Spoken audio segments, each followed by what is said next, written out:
যাকগে, যা বলছি ভুলে যান। লেখা তমাল লাহা, আমি সুমিত বন্দ্যোপাধ্যায়। আর ঠিক দুটো কথা বলে উঠে যাব।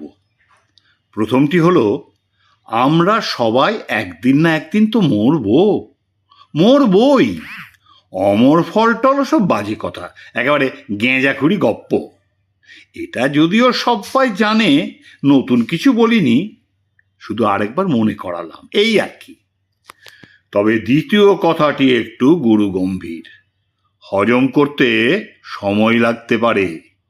যদিও আমার অনেক সিরিয়াস সত্যিকেও লোকে ভাবে ইয়ার্কি, তাতে অবশ্য তাদেরই নির্যশ লোকসান। আমি বিন্দাস থাকি।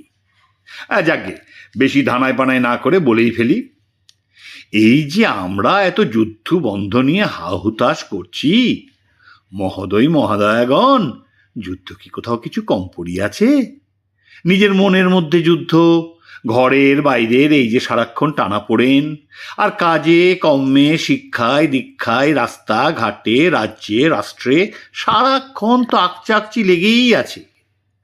আগে এগুলোকে সালটে নাও দেখি বাপু, হেলে ধরতে পারে না, আবার কে উঠে বস করার স্বপ্ন দেখতেছে।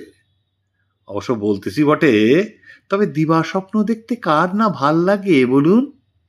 আচ্ছা, আজ তবে উঠলুম।